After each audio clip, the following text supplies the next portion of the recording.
Most of us are fighting a losing battle against our own attention.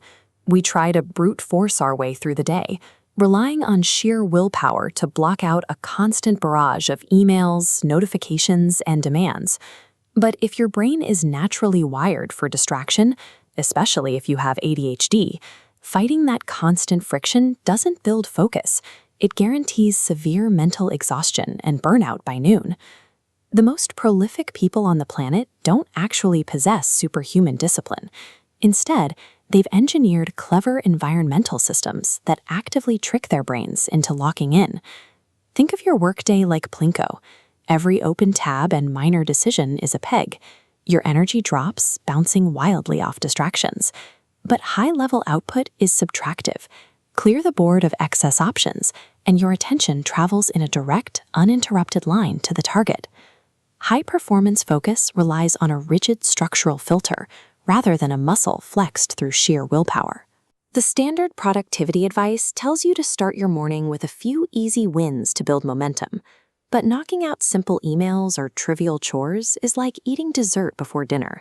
Sure, it feels good in the moment and fills you up, but it completely starves you of the psychological nutrition required to make actual progress. Instead, you have to operate on hard mode. This means identifying the single heaviest, most intimidating task on your list and attacking it the minute you sit down. This happens in a dedicated deep work block, and the rules are absolute. This heavy lifting must be finished before you check a single email, open a social media feed, or consume anyone else's priorities.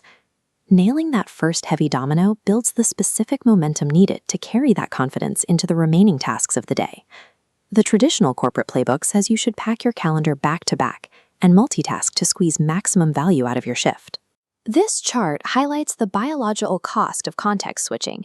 When you glance away from your work for a single notification, it takes an average of 23 minutes for your brain to fully refocus. Multitasking doesn't save time, it just guarantees you perform poorly on multiple things at once. The solution is to stop managing your time and start managing your energy.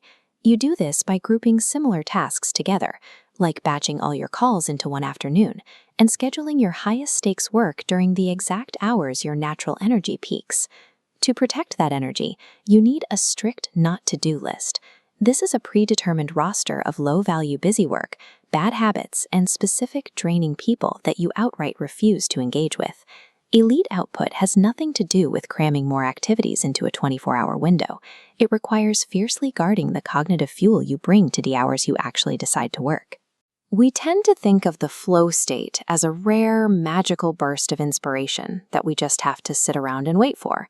But true flow is a manufactured environment. You can trigger it on command by pairing your work with specific physical and auditory cues, like sitting in a dedicated chair or looping a specific track of binaural beats. Once you enter that state, you have to defend it ruthlessly. You make yourself deliberately hard to reach by disabling every digital notification and enforcing absolute closed-door boundaries with the people around you. If you leave your schedule open-ended, you fall victim to Parkinson's law. This principle dictates that a task will automatically swell in complexity to fill the exact amount of time you give yourself to complete it. The antidote is to artificially turn up the pressure. If you have 3 months to finish a project, give yourself 3 days. Create non-negotiable personal stakes that force you to execute immediately before your brain has time to overcomplicate the process. By stacking rigid environmental triggers with severe self-imposed deadlines, you completely eliminate the need to wait for inspiration. You command it to arrive. Strict defensive systems function as a guardrail for your mental bandwidth, allowing you to actually enjoy the work as you progress. A highly effective way to maintain that joy is gamification. Take a page out of Jelly Roll's playbook and track simple daily winning streaks. Watching a physical tally of your consecutive wins manufactures dopamine and makes the process addictive. And if a specific scheduling hack or environmental trigger doesn't match your unique brain chemistry, you have complete permission to throw it out and try something else. Treat these tactics like trying on clothes until you find the exact fit. Difficulty with conventional focus is rarely a character flaw. It's a symptom of using an operating system that doesn't align with your specific brain chemistry. This protocol buys back your time, providing the total freedom to spend your resources exactly how you choose.